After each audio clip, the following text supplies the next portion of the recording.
On ne peut pas vivre sans musique. Vous imaginez une civilisation sans musique? Ça sera affreux.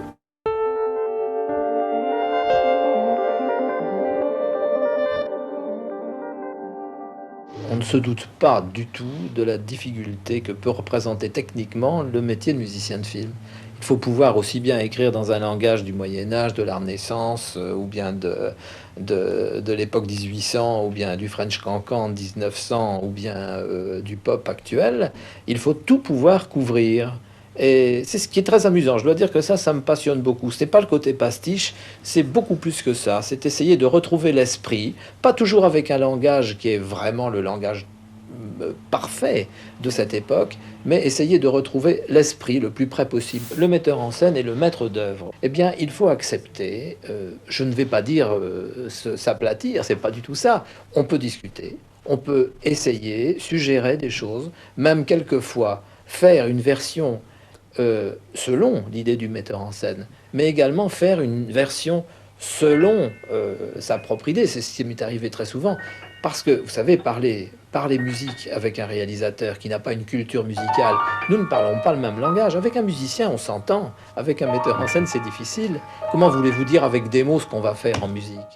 Dans le cinéma français, vous avez eu l'occasion, vous, de faire des musiques parfaitement brillantes, cocasses, intégrées complètement au film, qui se trouvent derrière les acteurs. Oui, mais ça, de toute façon, vous savez, je crois que ça a beaucoup changé avec l'arrivée de la nouvelle vague, parce que j'ai entendu souvent mes confrères plus âgés qui avaient travaillé avant la nouvelle vague et qui avaient des rapports avec les réalisateurs qui étaient beaucoup plus froids, si vous voulez. Enfin, on leur demandait, je n'irai pas jusqu'à dire, il faut une scène d'amour de 2 minutes, une bagarre d'1 minute 30, mais enfin, c'était presque un peu comme ça. Tandis qu'avec les réalisateurs de la nouvelle vague, enfin, avec tous ceux avec lesquels j'ai travaillé, il y a un contact, on bâtit vraiment une musique sur un film, on discute des endroits de thème, de musique, enfin de l'esprit général. Oui, oui. Je pense à tout le travail que vous avez fait avec de Broca, par exemple, si souvent. C'est mon fidèle. Je crois que j'ai fait à peu près, enfin j'ai fait tous ces films sauf 2, donc il doit y avoir 15 films à peu près. Mais ces films sont musicaux d'ailleurs. Toujours. Mais Philippe de Broca est un de ceux qui attachent peut-être le plus d'importance et j'écris souvent même des thèmes avant son tournage. Pas du tout parce qu'il a besoin de playback, simplement parce que il a envie d'avoir un climat musical au moment du tournage. Ça, il trouve ça très important. Mais pour les acteurs, c'est merveilleux. Ça leur exactement. Donne, ils ont ça dans les jambes. Voilà. C'est ce qu'il dit. Même ma caméra est contente quelquefois de pouvoir faire un tour alors qu'elle ne l'avait pas prévu. D'ailleurs, Philippe fait du cinéma-spectacle. Il aime le spectacle et la musique. C'est un spectacle, un très grand spectacle. Absolument. Vous êtes un petit peu un musicien de l'image et l'image, c'est aussi la télévision.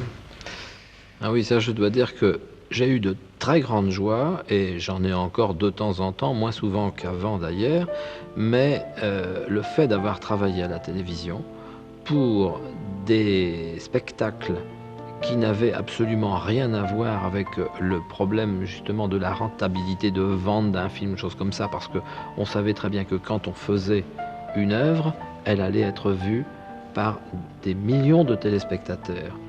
Et ce n'est pas pour ça justement qu'il fallait faire une chose facile. Au contraire, on essayait d'amener un public à comprendre et à, si vous voulez, à découvrir même une certaine forme de la vie culturelle. Si bien que j'ai rencontré et j'ai travaillé avec des gens comme Bluval, comme Lorenzi, comme Barma, comme Lourcet, depuis le début de l'école de début de Chaumont.